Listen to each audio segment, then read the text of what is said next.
책입니다. 근데 복음, 이게 이제 1장부터 5장까지는 이제 복음이 뭔지를 설명하고 6장부터 8장까지는 예수 믿은 사람이 어떻게 성화되는가, 죄에서 벗어나서 거룩해지는가, 두 가지가 필요한데 성령님의 능력과 영적 의지력, 이 두 가지가 필요하다. 그걸 통해서 성화됩니다. 그 다음에 이제 9장부터 11장은 이스라엘 사람들의 구원은 어떻게 되는가, 이스라엘 민족의 구원은 어떻게 되는가, 그런 삽입 구절이고, 그 다음에 이제 12장부터 16장까지가 예수 믿은 사람들이 일상 삶에서 어떻게 믿음을 표현하는가, 예수 믿는 사람은 일상 삶에서 어떻게 살아야 되는가, 그걸 뒷부분에 말하고 있어요. 그래서 1장부터 5장까지가 이제 1장 18절부터 5장 끝까지가 복음이 무엇인지를 설명하는데, 복음이 무엇을 설명하는 제일 첫 단어가 뭡니까? 제일 첫 단어가 뭐죠? 하나님의 진노. 그러니까 이게 복음을 설명하는 제일 첫 번째 단어입니다. 하나님의 진노.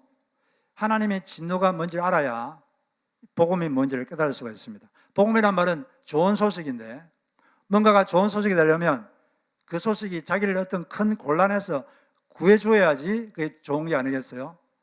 뭐 큰 곤란이나 큰 고통에서 구해주는 소식이 돼야 그게 좋은 소식이 되는 건데, 곤란한 것도 없고 뭐 고통스러울 것도 없다면 그것이 자기에게 좋은 소식이 될 수가 없을 것입니다. 그래서 주 예수께서 하신 일이 복음, 좋은 소식이 되려면 하나님의 진노가 뭔지를 알아야 된다는 것입니다.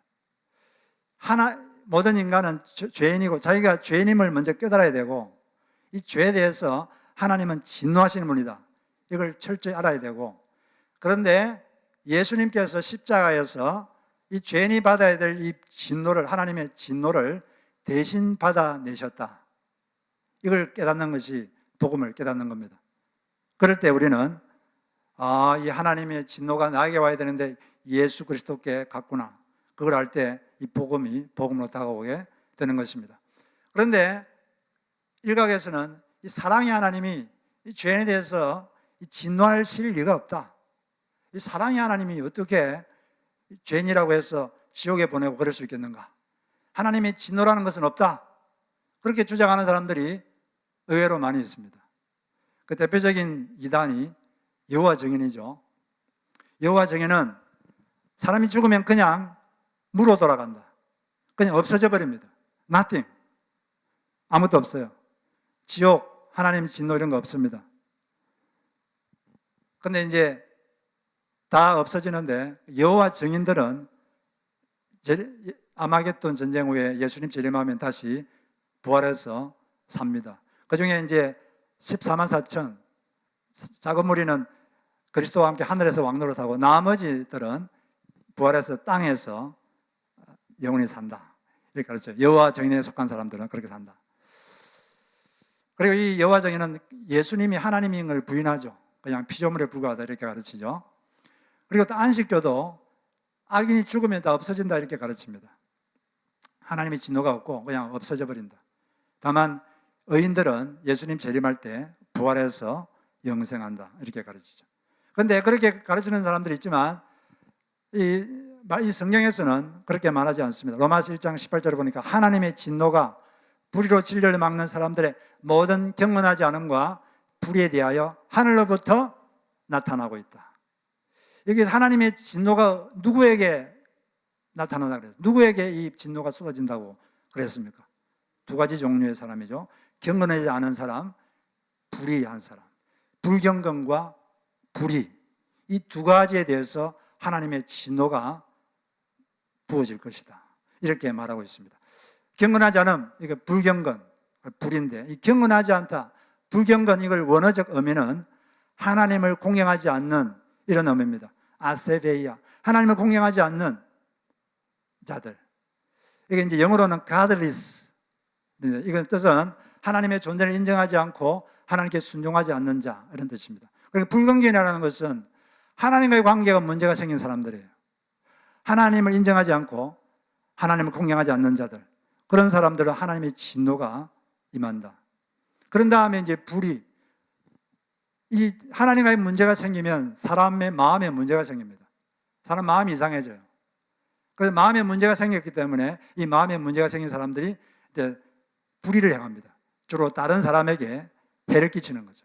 다른 사람을 해롭게 하고 이게 불의인데, 이제 불경건과 불의 이 두 가지로 되어 있는데 이게 순서가 중요해요. 그냥 아무 때나 이렇게 한 게 아니라 순서가 중요합니다. 먼저 하나님께 대해서 불경건한 자, 하나님을 대해서 올바른 태도를 취하지 못하고 하나님 인정하지 않고 하나님을 공경하지 않으면 마음에 문제가 생겨요. 그 문제가 생기기 때문에 그 문제 생긴 마음에 따라서 다른 사람에게 불의를 행합니다. 다른 사람을 해롭게 만들고 고통을 주는 거죠. 이 순서가 중요한 것입니다. 하나님과의 관계가 중요해요. 하나님을 없다라고 생각하면 뭐든지 뭘 못하겠어요. 그래서 영국의 무신론자들이 합쳐가지고 언젠가 다음과 같은 광고를 냈습니다. 하나님이 안 계신 것이 분명하니 이제는 마음 놓고 인생을 즐기십시오. 하나님이 안 계신 게 분명하니까 마음 놓고 인생을 즐기십시오. 여기서 인생을 즐기라는 게 뭘 즐기라는 것일까요? 죄를 즐기라는 거죠. 하나님이 안 계시니까 마음대로 죄를 즐겨라. 두려워하지 마라. 아무의 통제도 안 받겠다. 어떤 존재의 통제도 받지 않겠다는 것입니다. 사람은 죄성이 있기 때문에 누군가의 통제를 받지 않으면 올바로 살 수가 없고 자기 인생을 스스로 파괴합니다. 그래서 자기 배우자의 통제라도 받아야 돼요. 통제를 안 받는 게 좋은 게 아니라 누군가의 통제를 받아야 올바로 살 수가 있는 게 인생입니다. 하나님과 올바로 대하지 않으면 마음에 문제가 생기는데, 그래서 어떻게 되냐, 21절에 보니까 하나님을 알되 하나님으로 영화롭게도 아니하고 감사하지도 아니하고, 그렇게 하면 어떻게 되느냐, 그 결과로 그 생각이 허망해지고 마음이 어두워진다, 이렇게 되어 있어요. 하나님께 대해서 올바른 태도는 하나님께 감사하고 하나님께 영광 돌리는 것인데, 그걸 안 하고 하나님을 무시하고 인정하지도 않고 순종하지도 않고 그러면 마음에 문제가 생겨요. 마음이 어두워진다 그랬어요. 마음이 어두워진다. 마음과 생각은 다른 거죠. 마음이 밭이라면 생각은 밭에서 왔다 갔다 하는 씨앗입니다. 그 마음이 잘못되면 잘못된 생각이 자꾸 생기겠죠. 마음이 어두워지는 거예요. 그러니까 이 어두워진 마음에서 허망한 생각들이 막 생기고, 그 흠하고 쓸모없는 그런 생각에 따라서 사람들은 잘못된 행동을 하게 되는 것입니다. 그 마음에 문제가 생겨서 마음이 어두워지고 생각이 허망해지면 어떤 현상이 생기느냐, 이 말씀 보면 두 가지 현상이 생기는데, 첫째로 어리석은 일을 행합니다.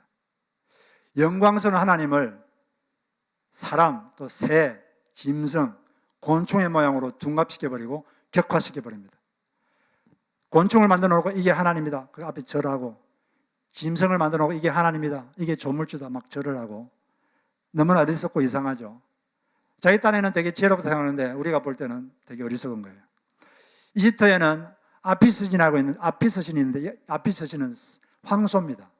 황소를 막 신이라 그러고 절을 하고, 그 다음에 부바스티스 신은 고양이의 신이에요. 고양이가 신이라 그러고 고양이 앞에 막 절을 하고, 또 이집트 사람들은 풍뎅이도 신입니다. 딱정벌레 이것도 막 만들어 놓고 막 향을 이걸 신이라고 절을 하고 막 경배하고, 이게 잘 보이면 우리가 풍요로워진다 막 그러고 절하고 경배하고 그럽니다. 이스라엘 민족들도 황소를 금으로 만들어 놓고 이게 우리를 애굽에서 이끌어내신 하나님이다 막 그 앞에서 절을 하고 섬기고 막 그랬어요. 지금도 힌두교인들은 소를 신성시합니다. 소를 안 먹어요. 막 굶어 죽는 사람이 있어도 절대 소는 안 잡아먹습니다. 소가 거의 신이죠. 그리고 이제 피조물을 조물주보다 더 경배한다 그랬어요. 이처럼 막 피조물을 조물주보다 더 경배한다. 또 피조물에는 동물들도 있지만 사람이 만든 것도 있어요. 사람이 만든 것. 사람이 만든 것을 사람들이 막 섬깁니다. 그 대표적인 게 돈이겠죠. 돈을 사람이 만드는데 이걸 막 섬기고 그 앞에 경배하고, 돈을 조금 더 벌기 위해서라면 하나님도 멀리하고 하나님보다 더 경배하고 섬기는 피조물을 조물보다 더 섬기는 일들이 이 황금 만능주의 시대가 가면 갈수록 더 많아지고 있습니다. 이게 너무나 슬픈 일이죠. 또 그리고 인간 자신의 능력, 자기의 능력을 신으로 믿습니다. 내가 능력이 있으면 내가 하나님이 없어도 살 수 있다. 그리고 끊임없이 자기 능력을 더 강화시키려고 온갖 노력을 다하죠. 그러나 주님께서는 신명기 17장에서 앞으로 왕이 될 사람들에게 다음과 같이 경고하셨습니다. 병마를 많이 두지 말고 병마를 구하려고 애굽으로 가지 말라. 애굽은 세상을 말해요. 세상적인 방법으로라도 내가 내 능력을 더 강화시키겠다. 그러지 말라는 거죠. 하나님이 보시기에 가장 아름다운 삶은 하나님을 의지하고 사는 거예요. 하나님을 신뢰하며 사는 삶. 이것이 하나님의 가장 아름다운 삶입니다. 하나님을 신뢰하고 의지하면 하나님께서 필요한 병마도 주시고 필요한 재물도 주시고 그렇게 되는 거예요. 순서가 중요한 것입니다. 그 피조물을 섬기지 않고 조물주를 제대로 섬길 때 주님께서는 어떻게 약속하셨냐면 예레미야 17장 7절 8절 보니까 무릇 여호와를 의지하며 여호와를 의뢰하는 자는 복을 받을 것이라. 그는 물가에 심어진 나무가 그 뿌리를 강변에 뻗치고 더위가 올지라도 두려워하지 아니하며 그 잎이 청청하며 가무는 해에도 걱정이 없고 결실이 그치지 아니함 같으리라. 우리가 정말 하나님을 하나님으로 섬기고 그분을 경배할 때 이런 은혜가 여러분에게 임할 줄로 믿습니다. 두 번째로 하나님을 올바로 대하지 않으면 마음에 문제가 생겨서 두 번째 이런 일을 하게 두 번째 어떤 현상이 생기냐면 욕심에 잡혀 살게 됩니다. 여러분 이 주보에 제가 하는 설교가 요약되어 있으니까 주보를 보시면은 이해가 잘 됩니다. 욕심에 잡혀 살게 돼요. 영광스러운 하나님을 인정하지 않고 그분을 감사하지도 않고 영광을 돌리지 않으면 하나님께서 그들을 그냥 내버려 두십니다. 그들의 욕심에 따라 들어오면 내버려 두셨다 이런 표현이 자주 쓰이는데 그들의 마음의 정욕대로 그냥 내버려 두셨다. 내버려 두셨다는 것은 그들이 하나님께서 보호의 손길을 거두어 버리시고 그들이 선택한 삶의 대가를 치르도록 하시는 거예요. 그들이 선택한 삶을 대가를 치르도록 그냥 내버려 두는 겁니다. 그렇게 내버려 두면 욕심대로 살게 되죠. 욕심에 잡혀서 살게 됩니다. 사람이 욕심대로 살면 사람이 거칠어져요.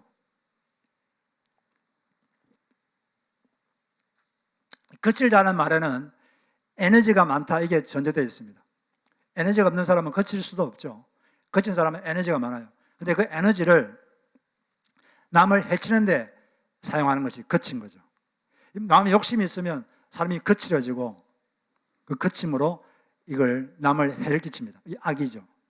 그런데 그 이유는 온유하신 하나님과 멀어졌기 때문에 그런 현상이 나타나는 것입니다.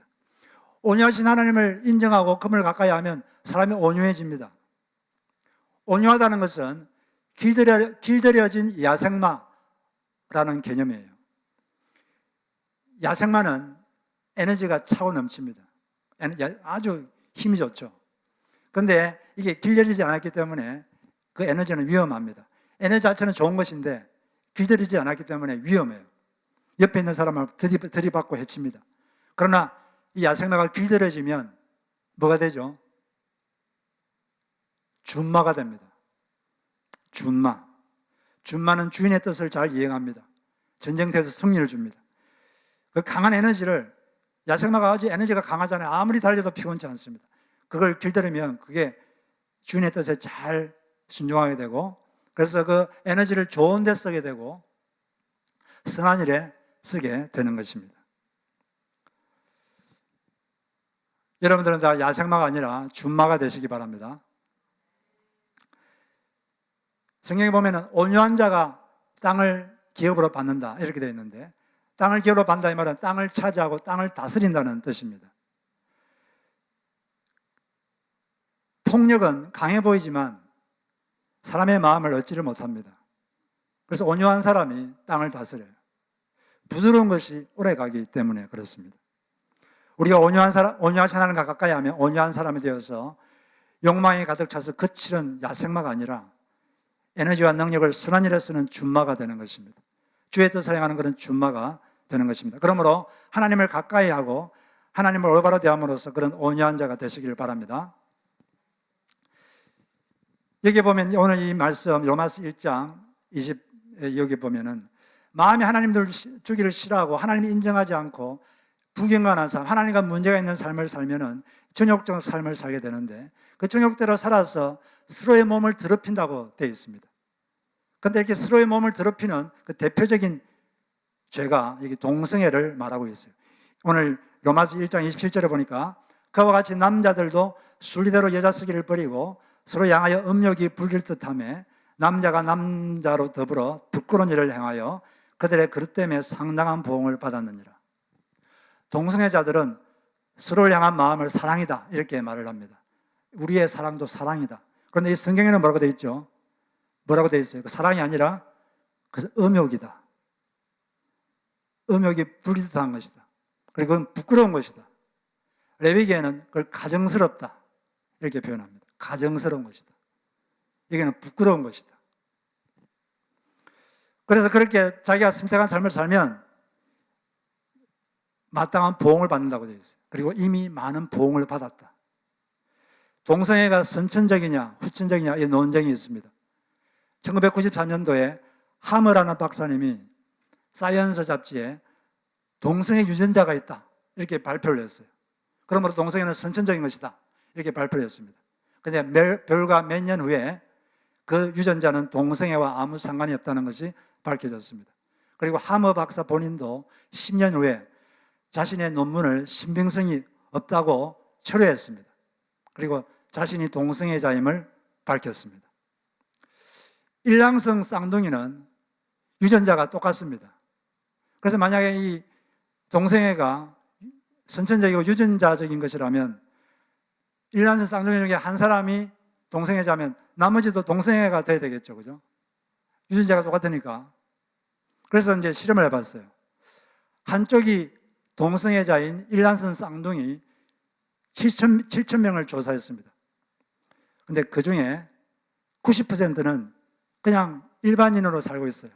그냥 그냥 일반적인 사람, 정상적인 사람. 10%만 동성애자였습니다.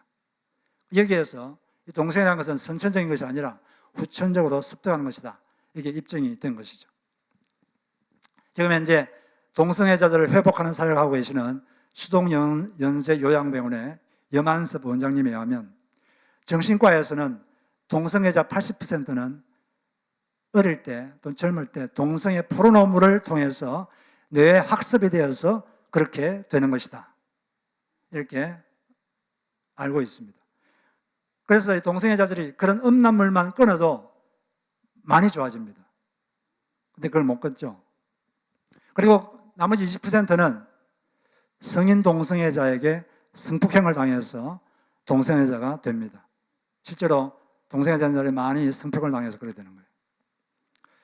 동성애자들은 이 학문으로 그걸 하기 때문에 젊을 때는 괜찮은데 40대 후반, 50대 초가 되면 학문의 힘이 없어져서 변이 저절로 셉니다. 그때부터 죽을 때까지 기저귀를 차고 다녀야 돼요. 너무 고통스러운 거죠. 그리고 에이즈, 후천성 면역결핍증에 잘 걸립니다. 고통을 당하는 거죠. 이 성경 보니까 그들이 이미 그들 자신에게 상당한 보응을, 그들의 그릇 때문에 상당한 보응을 이미 받았느니라. 이 그릇된 거예요. 동성애는 정상이 아닙니다. 그렇다고 우리가 동성애자를 미워해서는 안 되고 사람은 사랑해야 돼요. 그러나 죄는 잘못된 것입니다. 죄는 잘못됐다고 분명히 말하고 그 사람은 미워하면 안 돼요. 그 사람이 회복될 수 있도록 도와주고 기도하는 것이 그게 올바른 그리스도인의 반응입니다. 어떤 기독교인도 그 사람이 무슨 이유 때문에 절대 사람을 미워하면 안 됩니다. 그 사람 죄는 우리가 미워할 수 있지만 사람은 절대로 미워하면 안 되는 거죠. 이처럼 이제 하나님을 대하지 않고 하나님과 올바른 관계가 되지 않으면 욕심에 잡히게 되는데, 그래서 자기만 위하는 이런 욕심이 잡히게 되면 그 외에도 여러 가지 정상이 생깁니다. 그 정상들이 오늘 이 말씀에 나와 있어요. 29절부터 31절까지가 하나님과 관계가 올바르지 않을 때 욕심에 잡혀 살게 되는데, 그 정상, 이기적 욕심에 잡히면 사람이 어떻게 되느냐 보면 불의, 옳지 못한 삶을 산다. 추악, 악하다.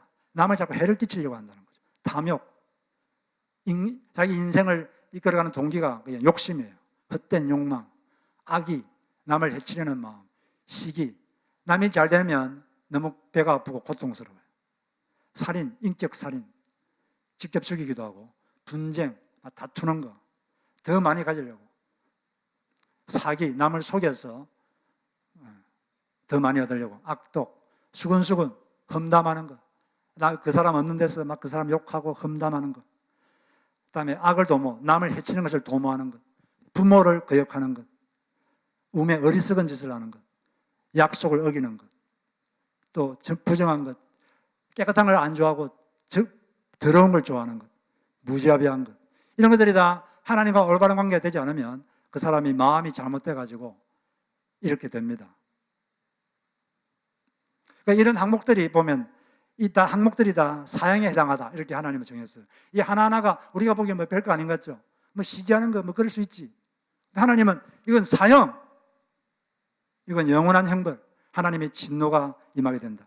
이걸 알면서도 그렇게 행하고 또 자기만 행할 뿐 아니라 그걸 하는 사람을 두둔하기까지 한다. 두둔하기까지 한다. 이렇게 돼 있어요. 우리가 보면은 이런 죄에 우리가 다 걸립니다. 저도 다 걸리고, 그럼 우리 모두는 다 하나님의 진노를 받을 수밖에 없는 죄인들입니다. 이러지 말아야지 결심하면서도 안 되는 것이 그 죄인의 특징이죠. 그러면 이 하나님의 진노가 나타나는 방식은 어떠냐? 하나님의 진노가 여기 1장 18절을 보면 하나님의 진노가 하늘로부터 나타난다. 불경건과 불의에서 하늘로부터 나타난다. 이렇게 되어 있는데 하나님의 진노가 나타나는 방법은 두 가지입니다. 첫째는 간접적 방법으로 나타날 수가 있고 두 번째는 직접적으로 하나님이 개입하셔서 이 벌을 줄 수가 있어요. 간접적인 방법은 이 도덕법칙이 작동되도록 내버려 두시는 거예요. 악에는 그 자체에 고통의 요소가 들어있습니다. 악을 저지르면 그 악에 내재되어 있는 그 고통을 악을 행하는 사람이 받게 되어 있어요. 하나님이 개입하지 않아도 스스로 그 악 자체에 그 고통이 들어있기 때문에 그렇습니다. 거짓말을 계속하다가 들키면 그 사람 어떻게 될까요? 사람들이 다 떠나갑니다. 외로워집니다. 그 사람을 말을 신뢰하지 않기 때문에 외로워져요. 불륜을 저지르다가 들키면 어떻게 될까요? 그 배우자와 자녀가 분노합니다. 마음이 다쳐버려요. 외로워집니다. 인생이 힘들어집니다. 하나님이 뭐 개입하지 않아도 그 자체에 고통이 들어있어요. 하나님께서는 이 자연을 만들 때도 법칙을 따라 만들었습니다. 그 법칙을 깨뜨리면 고통을 당하죠. 높은 데서 떨어지면 몸을 다칩니다. 마찬가지로 자연에도 법칙이 있듯이 도덕에도 법칙이 있어요. 도덕률이 있는데 하나님이 정하신 도덕률을 어기면 그 자체에 내재된 고통을 당하게 되어 있습니다. 그 고통을 바로 도덕률에 내재된 하나님의 진노라고 이름을 붙이는 거죠. 이사야 48장에 보면 악인에게는 평안이 없느니라 이렇게 말했어요.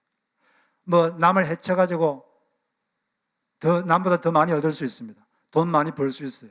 근데 그 사람이 못 얻는 게 뭐냐면은 마음이 편한 복은 얻을 수가 없습니다. 남보다 더 뭐 마약 밀매해가지고 뭐 남보다 돈은 더 많이 가지고 좋은 차, 좋은 더 큰 집을 살 수 있는데 못 얻는 게 뭐냐면 마음이 편한 복은 절대 못 얻습니다.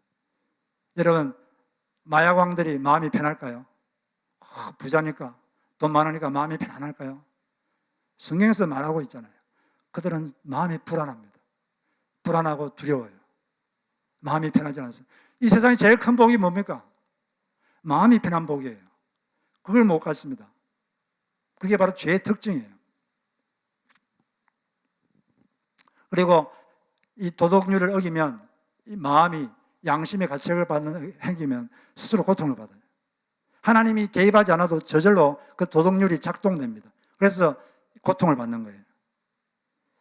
물론 우리가 실정법을 어기면 하나님이 제정하신 사법제도에 의해서 처벌을 받습니다.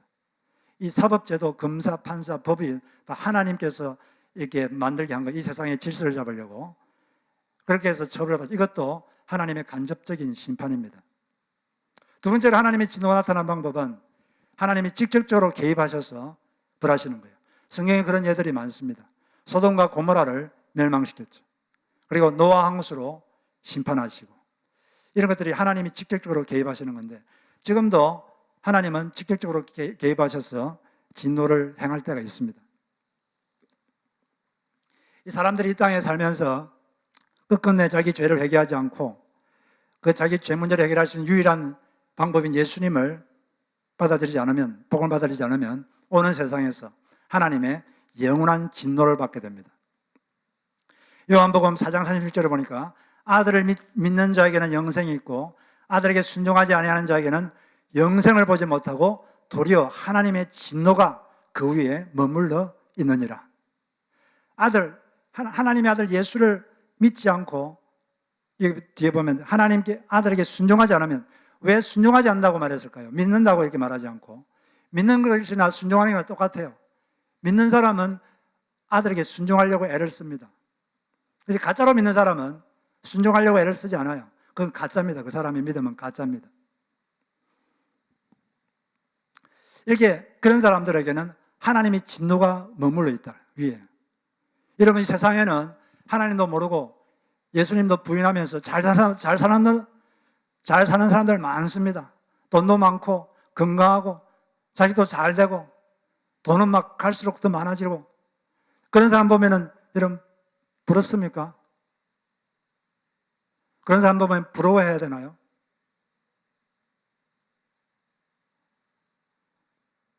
안타까워해야죠. 그런 사람들은 집행이 연기된 사형수에 불과합니다. 그 위에 하나님의 진노가 머물러 있는 것이고, 집행이 연기됐을 뿐이에요. 조금 있으면 사형이 집행됩니다. 불쌍한 거예요. 예수를 믿는 여러분이 행복한 사람인 줄로 믿습니다.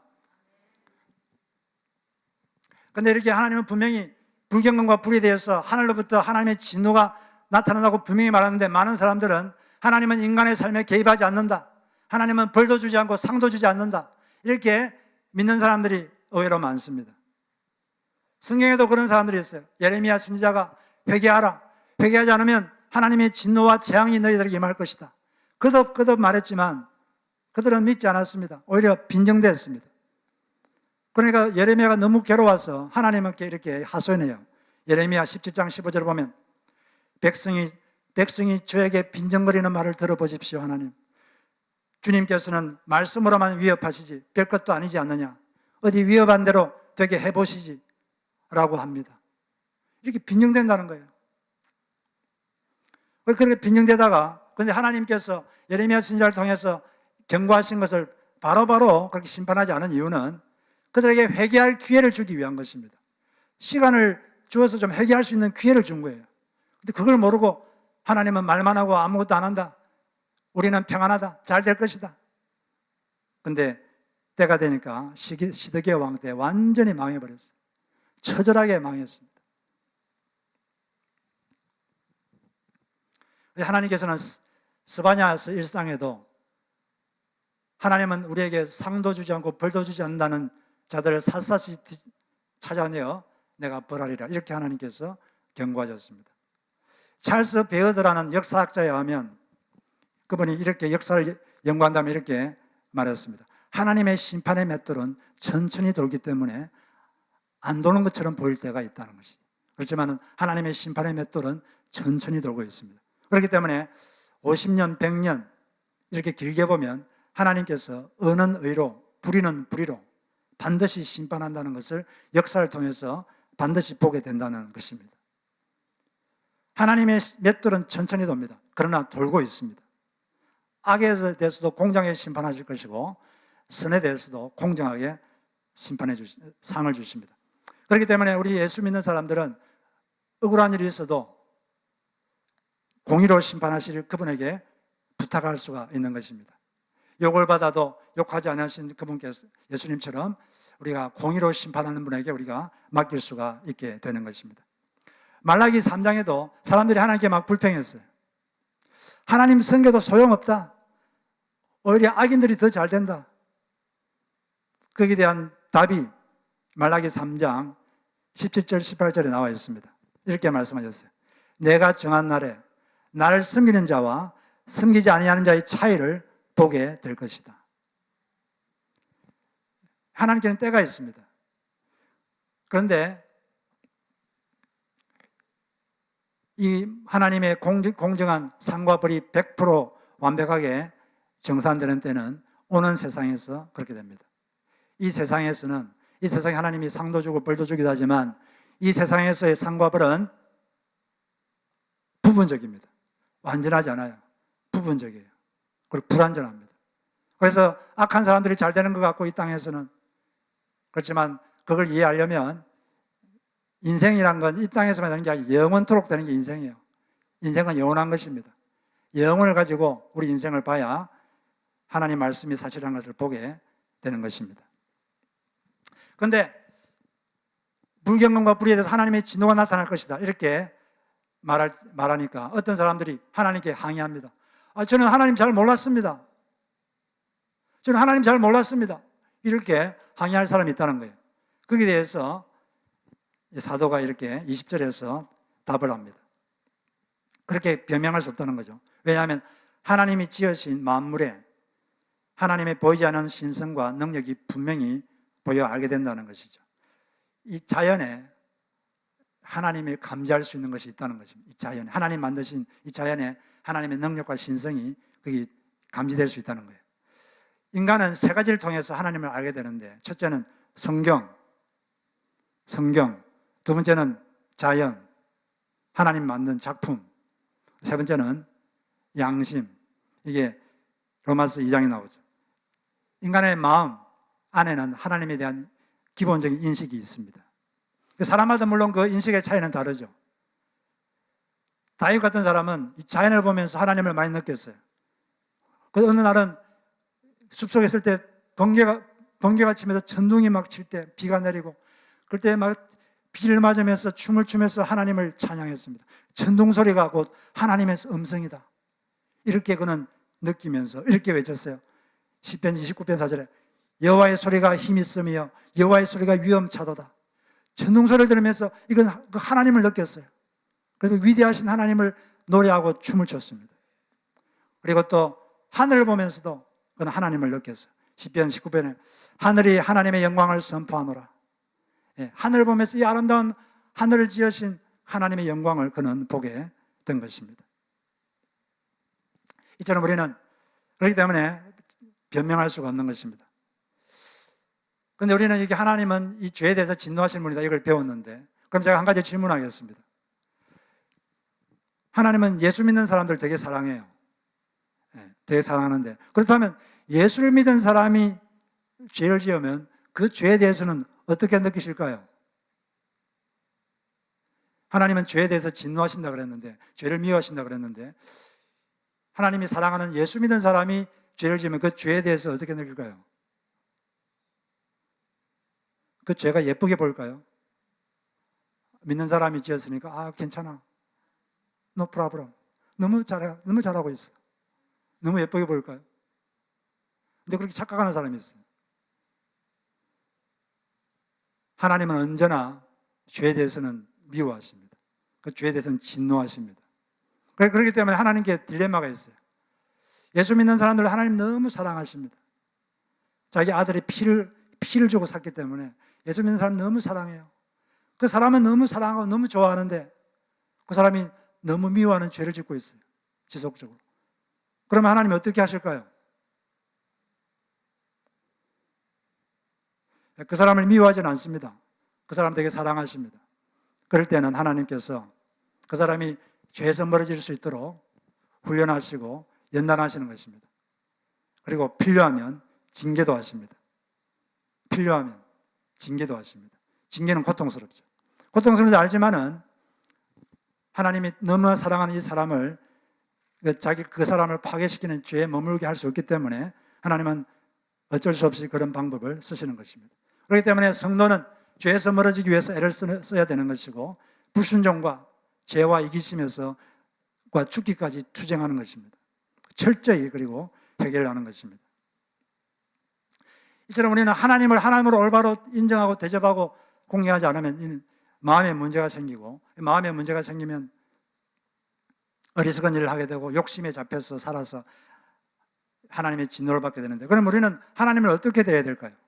어떻게 대해야 될까요? 이 로마서 1장에서 하나님 어떻게 대해야 되느냐, 이 두 가지만 살펴보겠는데, 첫째는 자신이 알게 된 만큼 하나님께 영광 돌리고 감사하며 사는 것입니다. 21절에 하나님을 알 때 하나님으로 영광도 안 돌리고 감사를 안 하면 문제가 생긴다고 그랬어요. 자기가 경험한 만큼, 자기가 아는 만큼 하나님께 감사하고 하나님께 영광을 돌리는 삶을 사는 것이 올바른 자세입니다. 특별히 하나님께 감사하는 태도가 중요해요. 그런데 우리가 살다 보면 우리 삶에는 빛도 있고 어둠도 있습니까? 고통스러운 것도 있고 또 좋은 것도 있고. 근데 자꾸 이 어두운 것만 보면 마음이 너무 괴로웠고 힘들어요. 시각을 올바른 걸 봐야 됩니다. 이 탐슨 부인이라는 분이 있었는데, 이분이 남편이 군인인데 이 군인을 따라서 캘리포니아 사막지대, 캘리포니아 사막이 서너 군데 있죠. 그 육군 훈련소로 사는 곳을 옮겼습니다. 그런데 그 여름 되면은 이 온도가 거의 130도, 120도, 130도니까 얼마나 덥겠어요. 오르내리고 모래바람이 불면 호흡할 때마다 입에서 모래가 서걱거리고, 그리고 낯설어가지고 아는 사람도 없고, 이 톰슨 분이 너무 슬픈 마음으로 부모님께 편지를 띄웠습니다. 이곳 생활이 참기 어려워서 당장 집으로 돌아가겠습니다. 계속 있어야 한다면 차라리 감옥에 가는 편이 낫겠습니다. 이렇게 편지를 줬어요. 며칠 후에 친정 아버지에게서 답장이 왔습니다. 두 줄의 아주 짧은 편지였어요. 두 사나이가 감옥의 창문으로 밖을 바라보았다. 한 사람은 진흙탕을 보았고 다른 한 사람은 하늘의 별을 보았다. 감옥에 똑같이 갇혀 있는데 한 사람은 계속 진흙탕만 보고 한 사람은 위를 보면서 별을 봤다는 거죠. 이 편지를 계속 읽고 읽었습니다. 그러면서 깨달음을 얻었습니다. 아, 내가 잘못된 것을 보고 있었구나. 그때부터 이 톰슨 부인은 보는 것을 바꾸기로 했습니다. 현대 상태에서 좋은 점을 막 보려고 애를 썼습니다. 인디안들을 친구가 되려고 노력했고, 그리고 선인장들과 기묘한 나무들의 모습에 반했고, 아름다운 석양을 즐겼습니다. 변한 건 없는데 태도가 바뀌니까, 다른 걸 보니까 감사하는 사람이 된 것입니다. 하나님 우리 인생에 빛도 주시고 어두움도 주시는데, 어두움은 기도로 하나님께 맡기십시오. 우리가 할 수 없는 걸 가지고 애를 써봐야 마음만 고통스럽습니다. 그냥 할 수 없는 것은 기도하면서 주님께 맡기시고, 하나님 주신 빛을 보면서 감사하시고 찬양하시기 바랍니다. 제일 감사한 것은 우리가 영원한 지옥에서 구원받았다는 것만 생각하면 우리는 평생 감사할 수 있습니다. 두 번째로 우리는 하나님을 어떻게 돼야 되느냐? 하나님을 마음의 첫 자리에 모시고 살아야 됩니다. 28절에 보니까 마음에 하나님 두기를 싫어하며 하나님께서 저희를 그 상실한 마음대로 내버려 두셨다. 그 뒤틀린 마음대로 내버려 주셔서 온갖 욕심대로 살게 돼서 고통을 당한다 되어 있는데, 우리가 그러지 않으려면 마음에 하나님을 둬야 됩니다. 우리 마음의 첫 자리에 하나님을 둬야 되는 것이죠. 제가 그 칼럼에도 썼지만, 많은 사람들이 하나님을 첫 자리에 모시지 않고 하나님을 세 번째, 3등으로 모시는 사람들이 있습니다. 내가 해야 될 일을 먼저 하고, 그리고 하고 싶은 일 하고, 그 다음 시간 나면 하나님 만나는 일, 하나님 일을 하고, 또 어려움이 있을 때도 내 힘으로 먼저 해보고, 안 되면 다른 사람에게 한번 도움을 요청해보고, 그래도 안 되면 하나님께 기도도 해보고. 하나님은 늘 3등이에요. 그리고 자기의 이익이 하나님보다 앞서고, 자기 욕망이 하나님보다 앞서고, 그럴 때가 있습니다. 그런데 하나님께는 우리는 늘 1등입니다. 우리가 공경에 빠지면 하나님은 만사를 제쳐놓고 우리에게 달려오십니다. 하나님께는 우리가 늘 1등입니다. 하나님께서 우리를 1등으로 삼았으니 우리도 하나님을 1등으로 모시고 첫 번째 자리를 모시고 살아야 될 줄로 믿습니다. 하나님께서는 모든 불경건과 불에 대해서 진노하신다고 되어 있는데, 그런데 여기 반전이 있습니다. 하나님께서는 죄에 대해서 진노하시는데 이 진노를 죄인에게 퍼붓지 않으시고 원치 않으시고 십자가에서 예수 그리스도께 그 진노를 퍼부으셨습니다. 우리가 다 죄를 지었기 때문에 저도 죄를 졌기 때문에 제가 하나님의 진노를 받아야 되는데 그 진노를 하나님 아버지께서는 아들 예수께 십자가에서 그 무서운 진노를 퍼부으신 거예요. 그래서 그 십자가가 그렇게 참혹한 고통이 있는 것입니다. 그래서 자기 죄를 회개하고 예수를 자기 인생의 주인님으로 받아들이면 예수가 받은 그 진노를 자기가 대신 받은 게 되는 것입니다. 하나님의 진노를 안 받게 되고 그 예수 그리스도 안에 들어가면 하나님의 진노에서 해방되는 것입니다. 하나님의 진노의 심판의 비가 온 세상에 내릴 때, 노아 시대 때, 그때 노아의 방주에 들어간 사람만 그 진노의 심판의 비를 맞지 않았습니다. 마찬가지로 지금도 하나님의 진노는 나타나고 있어요. 이 하나님의 진노를 받지 않으면 유일하신 방주 예수 그리스도께 들어가야 됩니다. 자기 죄를 회개하고, 이게 조건이에요. 이게 조건이에요. 자기 죄를 회개하고 예수께 들어가야 돼요. 그럴 때 심판의 비가 그 사람에게 떨어지지 않고 있는 것입니다. 이미 예수를 믿었지만 우리 연약해서 우리는 범죄할 수 있습니다. 그러지 말아야지 하면서도 또 그러는 자기 모습을 보면서 우리는 절망할 때가 많습니다. 그럴 때마다 죄책감에 시달립니다. 절망감에 시달립니다. 죄책감이 생길 때 어떻게 해야 될까요? 하나님이 죄책감을 주시는 것은 그 죄를 회개하라고 주는 거예요. 그 죄를 슬퍼하고 하나님 앞에 자백해야 됩니다. 하나님, 제가 또 이런 죄를 지었습니다. 저를 용서해 주십시오. 그리고 그러지 않기 위한 다짐과 함께 하나님께 회개해야 됩니다. 우리는 반복해서 회개할 수밖에 없는 존재입니다. 그렇지만 계속 회개해야 됩니다. 그 진정으로 회개했다면 이제 생각을 해야 됩니다. 상상을 해야 돼요. 어떤 상상을 하느냐? 십자가에서 예수 그리스도의 피가 자기의 몸에, 자기의 손에 떨어지는 것을 생각해야 됩니다. 그러면서 이렇게 외쳐야 됩니다. 나는 깨끗하다. 나는 깨끗하다. 나는 십자가의 피로 깨끗해졌다. 내가 지은 죄에 대해서 예수께서 이미 진노를 다 받아주셨다. 나는 깨끗하다. 나는 용서받았다. 나는 용서받았다. 나는 하나님의 진노를 받지 않는다. 나는 하나님의 사랑받는 자식이다. 하나님의 호의가 예수 그리스도를 통하여 내게 흐르고 있다. 이렇게 외쳐야 됩니다. 이게 바로 예수를 믿는 사람들의 올바른 자세입니다. 우리는 자주 죄책감에 시달립니다. 그럴 때마다 여러분 죄를 회개하십시오. 회개하지 않고는 이런 은혜는 없습니다. 회개하시고 나는 깨끗하다. 나는 하나님께 벌 받지 않는다. 나는 하나님의 자식이다. 그렇게 외치시는 여러분 되시기를 주의 이름으로 축복합니다. 우리가 찬송가 143장을 부를 텐데 이 찬송은 아이작 왓츠라는 사람이 지었습니다. 이분이 지은 찬송가는 아주 힘이 있어요. 가사들이 기쁘다 구주 오셨네, 또 십자가 군병되어서 아주 힘있고 밝습니다. 그런데 얼마나 이 사람이 가진 게 많으면 이렇게 힘이 있을까 이렇게 우리가 생각하는데, 그런데 이 사람은 얼마나 아주 건강이 안 좋아서 정상적인 삶을 살기가 힘들 정도로 몸이 건강이 안 좋았다고 합니다. 그리고 키가 작아서 거의 난장의 수준이었다고 합니다. 그리고 얼굴은 너무 질서가 없어서, 그리고 아무 여인도 결혼을 오려고 하지 않아서 평생 독신으로 살았어요. 그런데도 찬송가 가사를 보면 힘이 있고 박력이 있고 밝고 이렇습니다. 그 이유가 뭔가? 그 이유가 바로 오늘 우리가 부를 찬송가 143장 가사에 나와 있습니다.